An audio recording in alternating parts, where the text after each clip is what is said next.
మాట్లాడి కరెక్ట్గా నిజాయితీగా మీరు ఉంటారో అంత హుందాతనం మీకు పెరుగుతుంది. అలాంటి వారిని మీరు ఇన్స్పిరేషన్గా తీసుకోవాలి. ఎక్కడి నుంచైనా ఇలాంటి మాటలు మాట్లాడకూడదని మరి ఇలాంటి వివాదాలకు స్వస్తి పలకని మనందరం కూడా మరి కోరుకుందాం.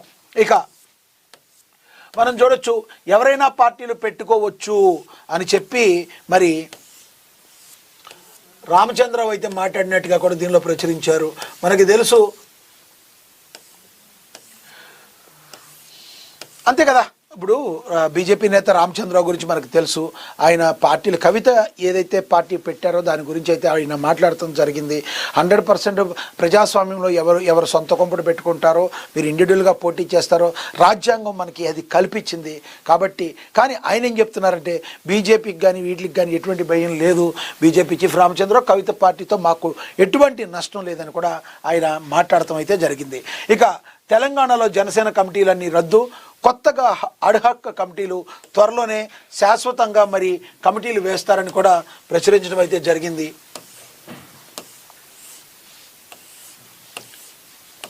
అదేవిధంగా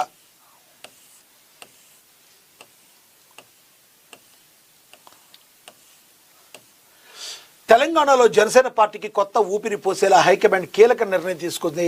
పార్టీ అధ్యక్షుడు ఆంధ్రప్రదేశ్ డిప్యూటీ సీఎం పవన్ కళ్యాణ్ ఆదేశాల మేరకు తెలంగాణ రాష్ట్రంలోని జనసేన కమిటీలన్నింటినీ రద్దు చేస్తున్నట్లుగా పార్టీ ప్రధాన కార్యదర్శి రామ్ తాళ్ళూరి అధికారికంగా ప్రకటించారు. ముఖ్యంగా జేహెచ్ఎంసీ, వీర మహిళా, యువజన విద్యార్థి విభాగాలకు చెందిన కమిటీలను పూర్తిగా తీసేసి వాటి స్థానంలో తాత్కాలిక అడ్హక్ కమిటీలను నియమించారు. ఈ అడ్హక్ కమిటీలు మొత్తంగా 30 రోజుల పాటు పనిచేస్తాయి. ఈ కమిటీ సభ్యులు రాష్ట్రంలోని ప్రతి నియోజకవర్గంలో గ్రేటర్ హైదరాబాద్ పరిధిలో 300 వార్డులకు వెళ్లి విస్తృతంగా పర్యటిస్తారు. అక్కడ చురుకైన కార్యకర్తలను గుర్తించి ప్రతి వార్డు నుంచి కనీసం 5 సభ్యుల జాబితాను సిద్ధం చేసి పార్టీ కార్యాలయానికి సమర్పిస్తారు. ఈ నివేదికల ఆధారంగా త్వరలోనే కొత్త శాశ్వత కమిటీలను ప్రకటించి పార్టీని సంస్థాగతంగా మరింత పటిష్టం చేయనున్నారు. ఈ పునర్వ్యవస్థీకరణతో తెలంగాణలో జనసేనకు కొత్త జోష్ వచ్చి క్షేత్రస్థాయిలో బలమైన నాయకత్వం ఏర్పడుతుందని పార్టీ వర్గాలు ఆశాభావాన్ని వ్యక్తం చేస్తున్నాయి. పవన్ నాయకత్వంలో పార్టీ మరింత చురుగ్గా ముందుకు సాగుతుందని కార్యకర్తలు అభిప్రాయపడుతున్నారు. మరి మనం తెలుసుకోవచ్చు, 1 by 1 జనసేన పార్టీ తెలంగాణలో అంత బలంగా లేని మాట మనందరికీ కూడా తెలుసు. ఇప్పటి వరకు కమిటీలు కూడా లేని పరిస్థితి. ఉన్న కమిటీలన్నీ కూడా రద్దు చేసి ప్రస్తుతానికి తాత్కాలికంగా అడ్హక్ కమిటీలు వేసినప్పటికీ మరి కొత్తగా జిహెచ్ఎంసీ ఎన్నికల్లో కూడా పోటీ చేసేందుకు మరి చురుకైన పాత్ర పోషించేందుకు జనసేన పార్టీ మరి తెలంగాణలో కూడా నిలబడేందుకు ప్రయత్నాలు మొదలుపెట్టిందనడానికి మరి సాక్ష్యాలు మనం దీన్ని అనుకోవచ్చు. చూద్దాం ఎవరైనా కవిత విషయంలో ఏ రకంగా మాట్లాడారో, మరి ఎవరైనా ఏ పార్టీ అయినా పెట్టుకోవచ్చు. అదేవిధంగా రాజ్యాంగంలో ఏ పార్టీ అయినా ఎక్కడైనా ఉండొచ్చు. చూడాలి జనసేన మరి తెలంగాణలో తన ప్రభావాన్ని ఏ మేరకు మరి రానున్న ఎన్నికల్లో రాగలుగుతుందో, ఏ రకంగా ముందుకెళ్తుందో మనందరూ కూడా వేచి చూడాల్సిన పరిస్థితి. ఇక కాంగ్రెస్ వచ్చాకే సీమ లిఫ్ట్ ఆగిందని మంత్రి ఉత్తమ్ చెప్పారు. మనకి తెలుసు పోలవరం నల్లమల్ల సాగర్ను తాము అన్ని ఫార్ములో వ్యతిరేకిస్తున్నామని బీఆర్ఎస్ నేత హరీష్ రావు చూపిస్తున్న లేఖకు దీనికి సంబంధం లేదని మంత్రి ఉత్తమ్ కుమార్ రెడ్డి స్పష్టం చేశారు. పోలవరం నల్లమల్ల ఇంటర్ స్టేట్ రూల్స్కు వ్యతిరేకమని గోదావరి రివర్ మేనేజ్మెంట్ బోర్డుకు లేఖ రాసినట్లుగా వెల్లడించారు. తమ అభిప్రాయంతో జీఆర్ఎంబీ కూడా సమర్థించిందన్నారు. పోలవరం నల్లమల్ల ప్రాజెక్టు మహారాష్ట్ర, కర్ణాటక కూడా వ్యతిరేకిస్తుందని ఉత్తమ్ తెలిపారు. సుప్రీంకోర్టులో వాదన బలంగా వినిపించాలని న్యాయవాది అభిషేక్ సింఘ్వాకి సూచించిన ఆయన ఈ కేసు వచ్చే సోమవారానికి సుప్రీంకోర్టు వాయిదా వేసిందని కూడా గుర్తు చేశారు. ఇక ఫోన్ ట్యాపింగ్ కేసులో హరీష్ రావుకి అయితే బిగ్ రిలీఫ్ దక్కింది. విచారణ అవసరం లేదని చెప్పి సుప్రీంకోర్టు అయితే తెలిపింది. సుప్రీంకోర్టులో మాజీ మంత్రి హరీష్ రావుకు భారీ ఊరట అయితే లభించింది. ఫోన్ ట్యాపింగ్ కేసులో హరీష్ రావు విచారణకు అనుమతించాలన్న రాష్ట్ర ప్రభుత్వ అభ్యర్థులను సుప్రీంకోర్టు అయితే తోసిపుచ్చిందని ప్రచురించారు. విచారణ అవసరం లేదని చెప్పింది. ఫోన్ ట్యాపింగ్ కేసులో మాజీ మంత్రి హరీష్ రావు పేరు తెరపైకి వచ్చిన విషయం తెలిసిందే. హరీష్ రావును ప్రతివాదిగా పేర్కొంటూ రాష్ట్ర ప్రభుత్వం దాఖలు చేసిన పిటిషన్ను సుప్రీంకోర్టు విచారణ జరిపింది. తాజాగా జస్టిస్ నాగరత్న, జస్టిస్ ఉజ్జల్ భోయాన్ నేతృత్వంలో ద్విసభ్య ధర్మాసనం విచారణ చేస్తుంది. సీనియర్ న్యాయవాది సిద్ధార్థ లూత్రా రాష్ట్ర ప్రభుత్వం తరపున వాదనలు వినిపించారు. మాజీ మంత్రి హరీష్ రావు ఆదేశాల మేరకు సీనియర్ పోలీసు అధికారి రాధాకృష్ణరావు తన ఫోన్ కాల్ను ట్యాపింగ్ చేశారని చక్రధర్ గౌడ్ డిసెంబర్ 2024లో పంజాగుట్ట పోలీస్ స్టేషన్లో ఫిర్యాదు చేశారు. పోలీసులు హరీష్ రావు ఆయన వ్యక్తిగత సహాయకుడు వంశీకృష్ణ అనేక మందికి పై కూడా కేసు నమోదు చేశారు. దీనిపై హరీష్ రావు హైకోర్టుకు వెళ్లారు. తనపై వచ్చిన అభియోగాలు నిరాధారమైనవని ఎఫ్ఐఆర్ రద్దు చేయాలని కోరారు. హరీష్ రావుపై వచ్చిన ఆరోపణలు తోసిపుచ్చుతూ హైకోర్టు మార్చి 2025లో తీర్పు ఇచ్చింది. తర్వాత చక్రధర్ గౌడ్ సుప్రీంకోర్టును ఆశ్రయించారు. కానీ హైకోర్టు తన నిర్ణయాన్ని రద్దు చేయడానికి నిరాకరించింది. అయినప్పటికీ ఈ అంశంపై తెలంగాణ ప్రభుత్వం సుప్రీంకోర్టులో పిటిషన్ దాఖలు చేసింది. ఈ కేసును జస్టిస్ నాగరత్న, జస్టిస్ ఉజ్జల్ భూయాన్తో కూడిన ఇద్దరు న్యాయమూర్తులు ధర్మాసనం విచారించింది. హైకోర్టు ఆదేశాలతో తాము జోక్యం చేసుకోలేమని సుప్రీంకోర్టు అయితే స్పష్టం చేసింది.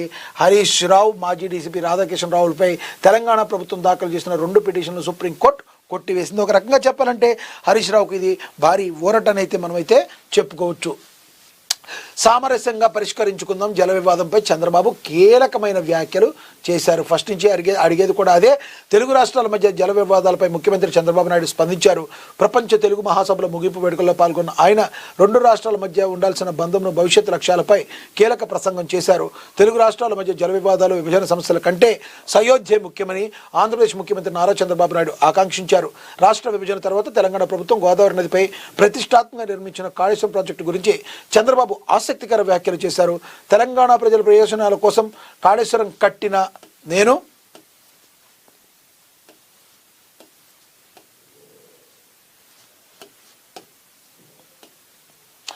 ఏనాడు అభ్యంతరం చెప్పలేదు. గోదావరి జలాలను తెలంగాణ వాడుకుంటే తెలుగు ప్రజలకే మేలు జరుగుతుందని భావించానని ఆయన పేర్కొన్నారు.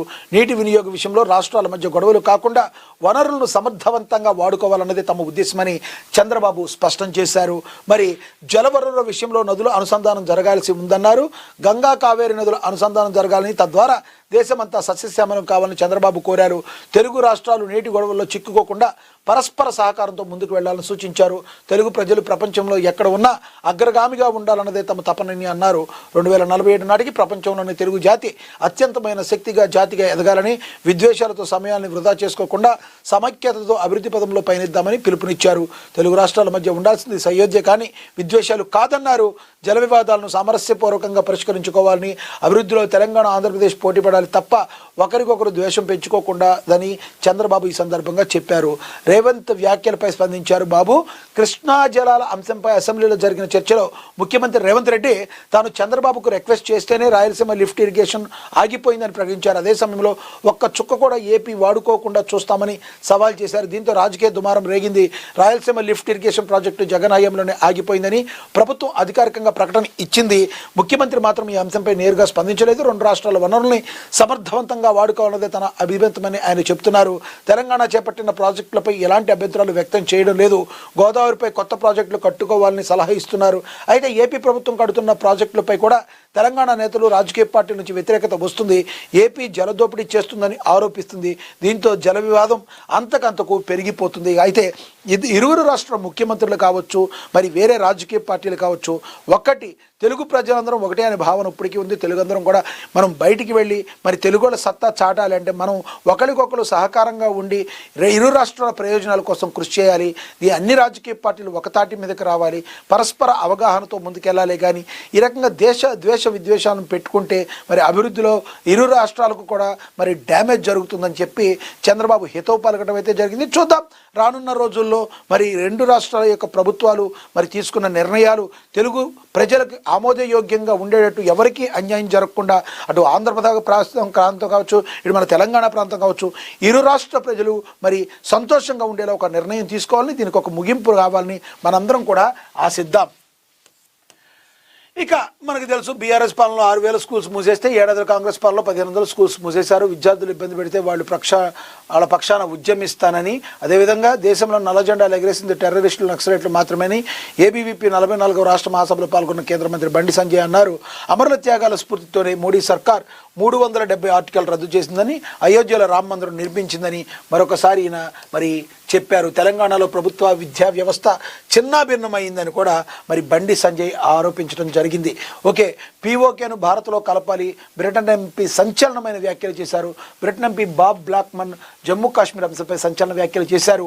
పీఓకేతో పాటు జమ్మూ కాశ్మీర్ మొత్తాన్ని భారత్లో విలీనం చేయాలంటూ భారత ప్రభుత్వానికి సూచన చేశారు. పాకిస్తాన్ కాశ్మీర్ ఆక్రమించడానికి తాను గతంలో కూడా వ్యతిరేకించానన్నారు.